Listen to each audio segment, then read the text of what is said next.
Kayo ba ay mahilig manood ng mga horror movies o kaya ay makinig sa inyong radyo ng mga nakakatakot na kwento? 26 ako noon.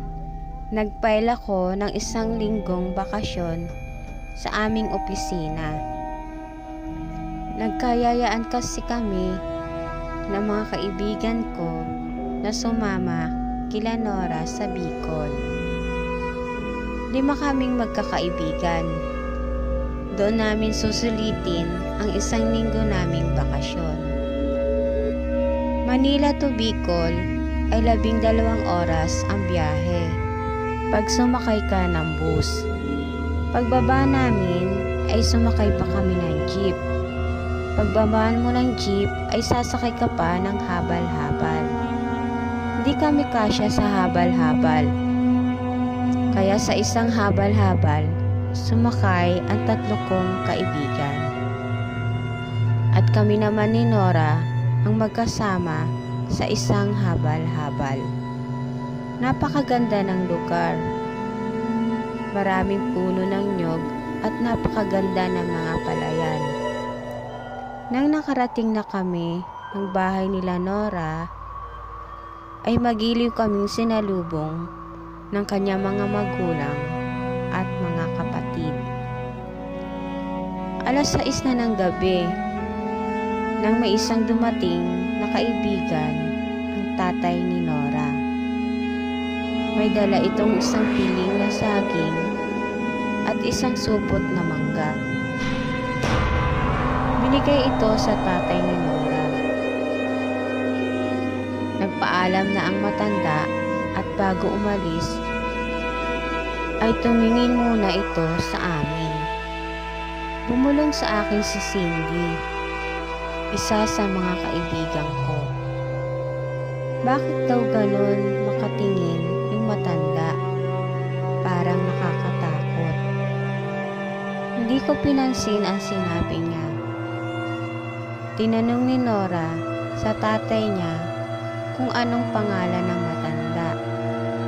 Mang Teban daw ang pangalan ng matanda. At ito ay nakatira sa itaas ng burol. Mabait daw si Mang Teban. Lagi silang binibigyan ng mga inaani nitong pagkain. Mga 10:00 na ng gabi nang kami ay nagkayayaan na matulog na. Magkakatabi kaming magkakaibigan sa isang kwarto. Nang nakahiga na kami, ay nakarinig kami ng mga kaluskos sa itaas ng bubong nila Nora. Parang meron kaming naririnig na naglalakad. Nagkatinginan kaming lahat. Nagbiro si Grace. Tinanong niya kung meron ba raw aswang sa lugar nila Nora. Natawa kaming lahat. Sa aming magkakaibigan, si Grace ang laging nagpapatawa at ito ay palabiro. Nawala na ang mga kaluskos sa itaas ng bubong. Kinabukasan, nang kami ay nag-aalmusal sa labas ng bahay nila Nora, ay may isang matandang babae na nakaitim. Nakatayo ito sa ilalim ng puno ng nyog. Medyo malayo ito ng konti sa amin. Ito ay nakatingin sa amin. Nagsalita si Grace. Hoy mga friend, bakit ang sama ng tingin ng babae sa atin? Ang weird naman ng mga tao dito, ang sabi pa ng isa kong kaibigan. Tinanong ni Nora sa kapatid niya kung sino yung nakaitim na babaeng nakatayo sa ilalim ng nyog. Eto daw ang asawa ni Mang Teban. Umalis na ang babae. Tumalikod na ito. Nang bigla uli kaming nilingon. Parang nakakatakot siya, ang sabi ni Cindy. Mga 10:00 na ng umaga na nagkayayaan kaming maligo sa ilog. Medyo malayo ang ilog sa bahay nila Nora. Maglalakad pa kami ng kalahating oras bago makarating sa ilog. Napakaganda ng ilog, ang linaw ng tubig. Tuwang-tuwa ang aking mga kaibigan. Nagkuhaan kami ng mga pictures sa aming mga dalang cellphone. Maya-maya lang ay dumating na ang tatay at kapatid ni Nora. May mga dala silang mga pagkain. Sa aming magkakaibigan, si Cindy ang mahilig magkuha ng mga litrato. Meron kasi siyang bagong kamera. Nagulat kami sa litrato na pinakita ni Cindy sa amin. Nasa likod namin ang matandang babae na nakatayo. Nagsalita ang tatay ni Nora. Siguro raw hindi namin napansin ang matandang babae. Malapit lang daw kasi dito ang bahay nila Mang Teban. Napaisip ako, bakit walang nakapansin sa matanda? Dapat makikita siya ni Cindy na nasa likod namin dahil siya ang kumukuha ng litrato. Natakot kaming lahat, hindi na kami kumain. Nagpasya kami na sa bahay na lang kami kakain.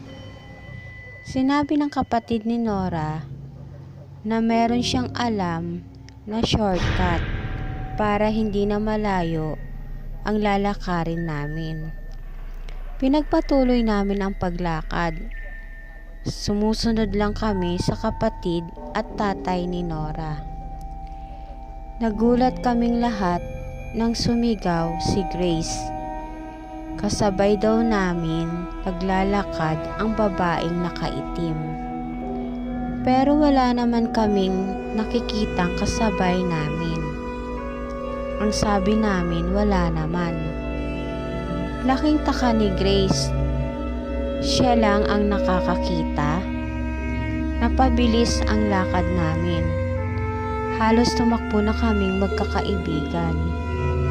Nagsalita ang tatay ni Nora na huwag kaming matakot.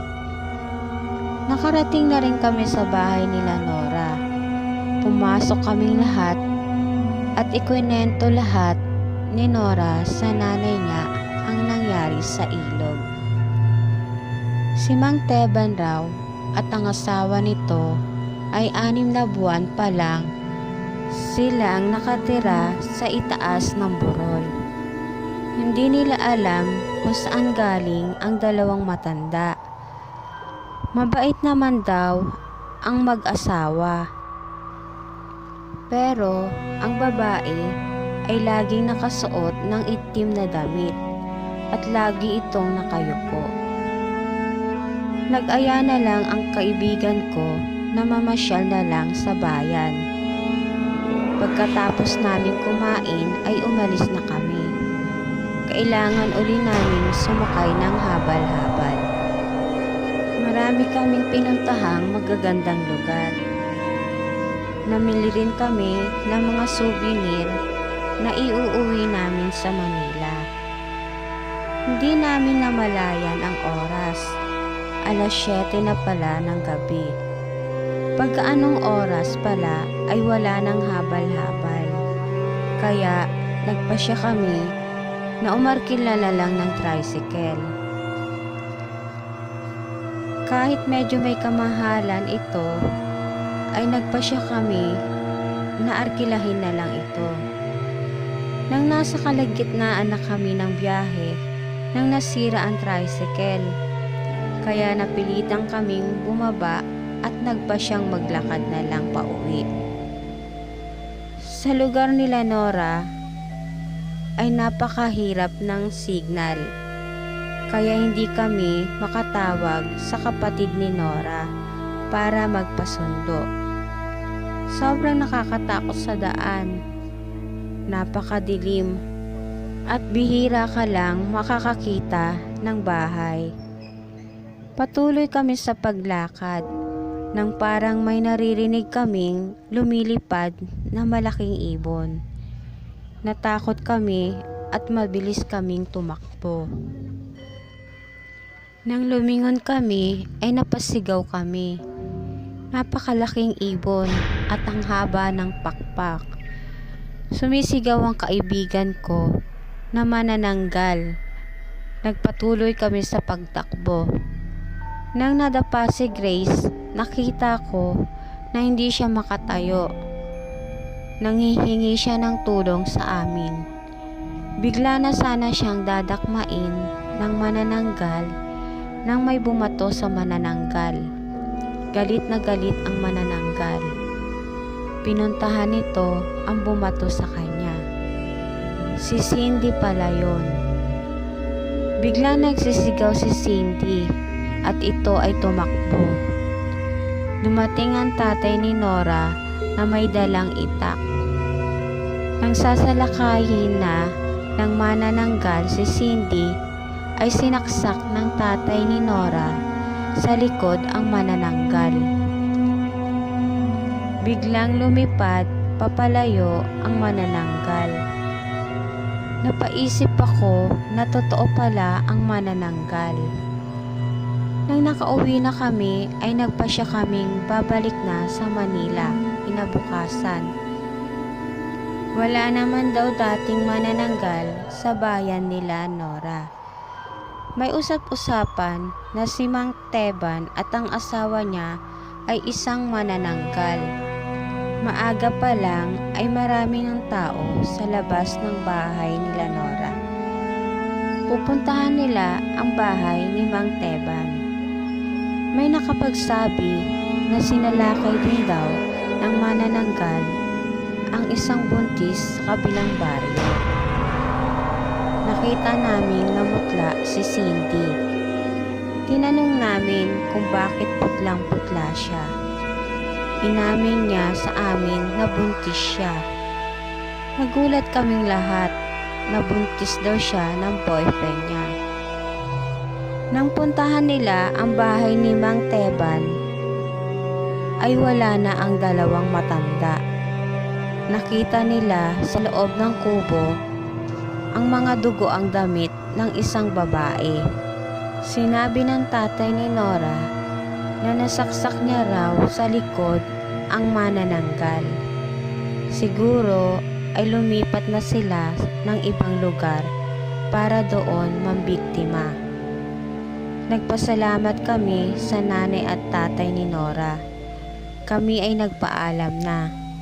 Sumama na rin si Nora sa amin. Dito na po nagtatapos ang aking kwento.